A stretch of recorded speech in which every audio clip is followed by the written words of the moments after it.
Hey, what's up, friends? Thank you for joining me and viewing my art vlog. You really could be doing anything else, but please don't do it yet. Please watch this first. I'm Traci L. Turner, and today I just wanted to check in with you and talk a little bit about my first public art piece.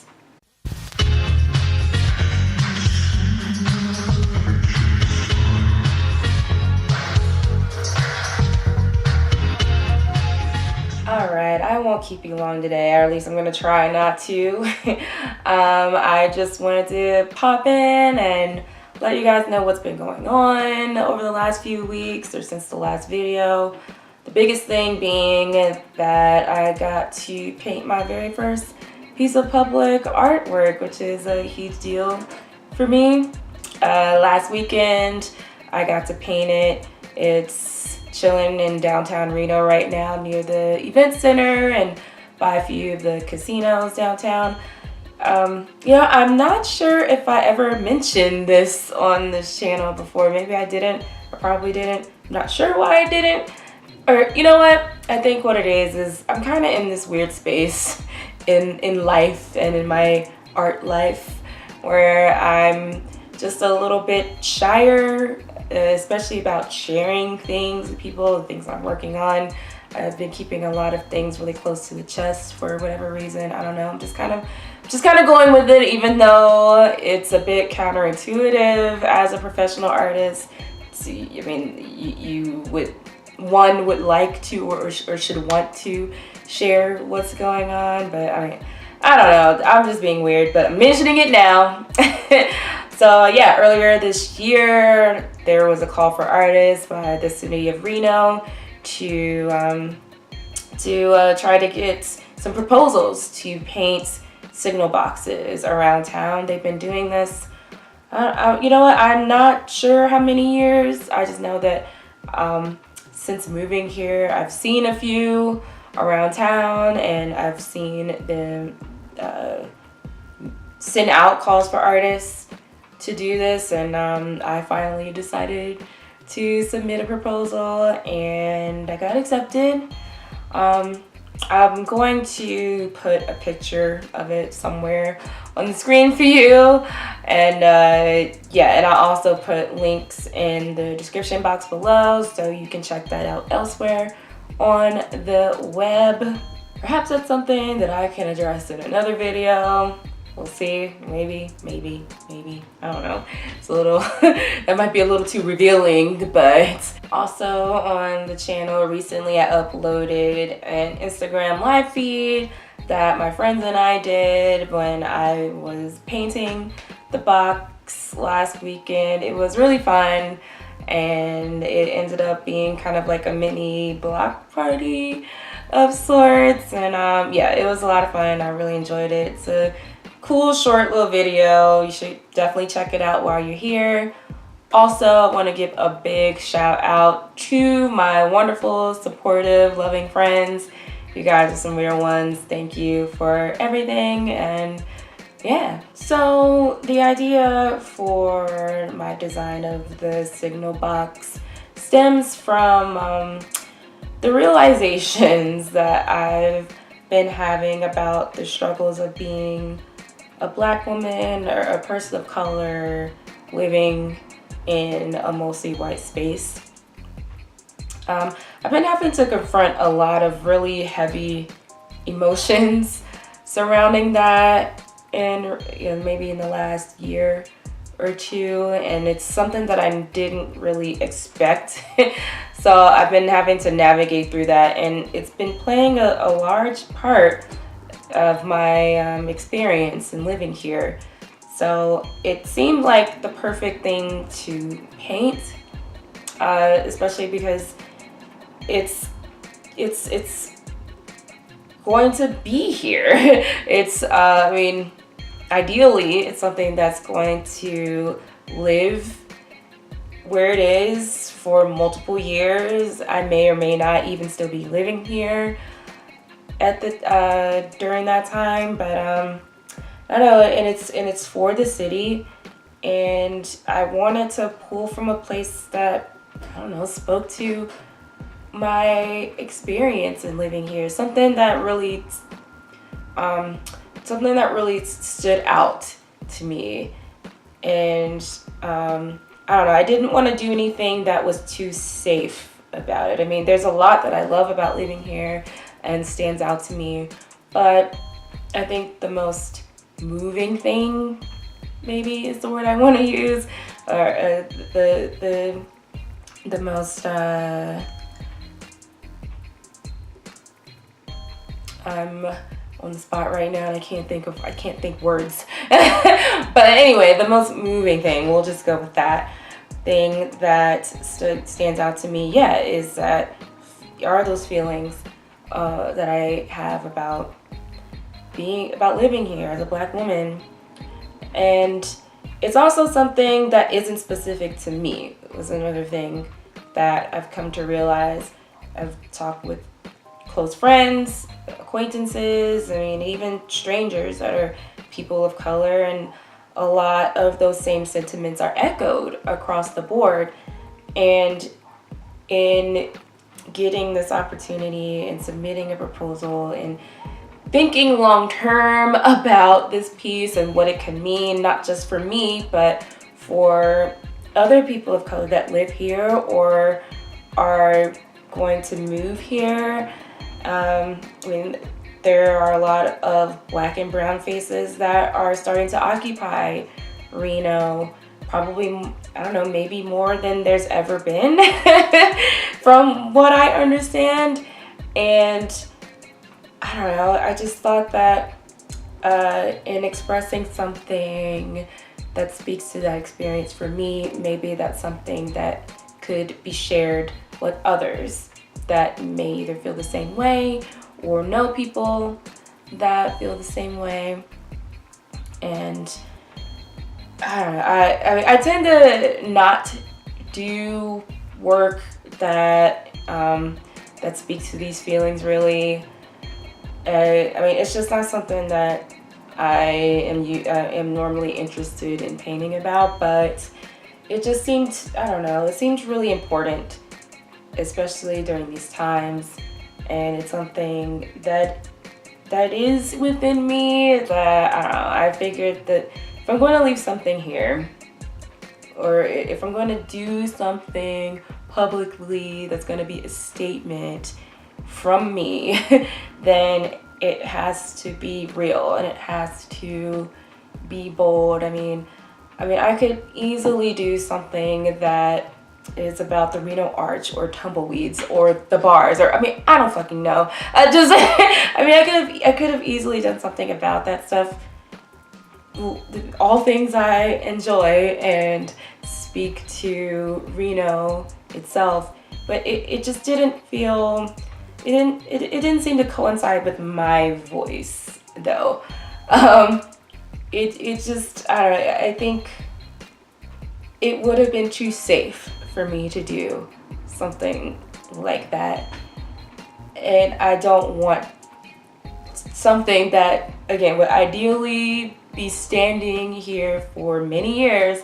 I didn't want that to be a message that was a safe one. So yeah, I talk about this way more eloquently and with way more articulation in a blog post that I did on my website. You will also find a link to that below. I definitely implore you to go check that out and leave me some comments and let me know what you think about that. Let me know what you think about the piece in general. But anyway, to sort of just sum this up and keep it moving, the idea for the piece was to kind of express the duality in existing in a mostly white space, how there's a lot of times, I wouldn't say every day or all the time, but a lot of times there's a face or a persona that you present to everyone else.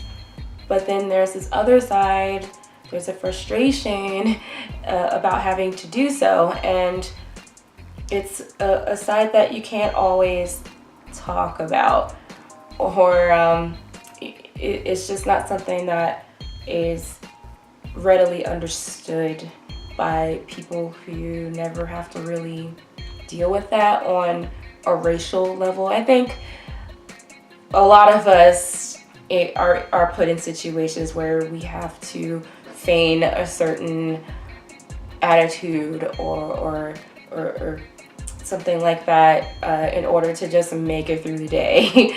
I mean, yeah, I think that's a very common experience, but I think there's a very specific experience in having to do that because of prejudices or preconceptions that the public may have about your race. And I've been facing that, or I've been having to confront that a lot more than ever in my life. And it's not always obvious, which is the trick.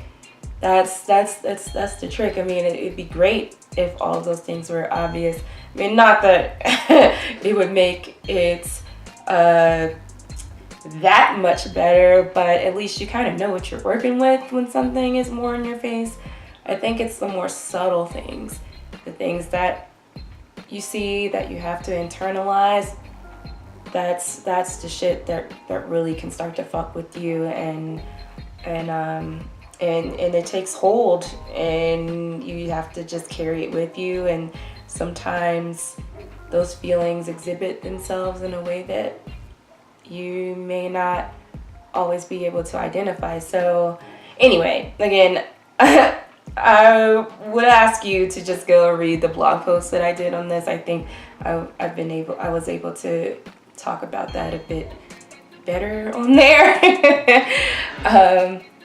Yeah, but anyway, I just wanted to bring it to y'all here in video form, straight from the horse's mouth, a little bit about the inspiration behind this box and why I did what I did, and what it looks like and all of that. So yeah, all links will be at the bottom.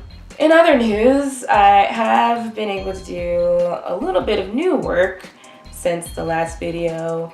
One of them is already spoken for and I need to mail out, but I wanted to hold on to it so I can show you guys in person what that looks like. I hope you can kind of see that. I hope the glare isn't too bad, but this is my attempt at getting back into the swing of things, really. It doesn't really have too much of a meaning behind it. I suppose it's mostly decorative, but I wanted to just start, if I'm getting back into painting again, wanted to do something that wasn't necessarily emotionally challenging, but perhaps technically challenging. So I've been tasking myself with working on monochromatic paintings and coloring. Maybe, I don't know, way of practicing restraint. Maybe that's along the lines of what I mentioned earlier, how I've been sort of holding back and being shyer. I think maybe, I don't know, maybe that's where okay, I'm gonna practice some restraint in color idea comes from. And obviously that only goes but so far. I mean, look at this the texture in this paper in the background, and I mean, it's supposed to be green, but I don't know if you can see, but a little bit of color. I think it's an orange or something. It was kind of snuck in there. But that's just me. I can't help myself. And I started, but haven't really gotten into this one too much. Some cherries, my favorite fruit. Maybe I may do a show of these fruits. I mean, why not? I suppose some sort of meaning might start to emerge from continuing to do more of these sort of monochromatic paintings. I chose fruits because it was just easy. Most fruits are monochromatic anyway, so it just made sense. And it was just, yeah, again, just didn't have to think about it too much. It was just more about, let me play with these colors, let me see how painting feels again. Maybe this will end up becoming a series that means something. I'll find a way to just kind of connect to it beyond the color. Maybe I'll have a show. Anyway, yeah, that's those are two things that I was able to do since the last video. I would hope there's gonna be way more in a few weeks when I come back to talk to y'all. There is one other painting that I did, but it's for somebody, and he hasn't posted it yet, so I'm going to hold off on talking about that until he shares that. So yeah, I'm sure there'll be a blog post and a video to go into that quite a bit. So be on the lookout for that. And yeah, I think that's about it. I hope this didn't take up too much time. I haven't even been timing myself, so I don't even know how long this video is. But yeah, thank you for joining me. If you aren't subscribed to my channel yet, you definitely should. Go ahead and hit that little subscribe button below.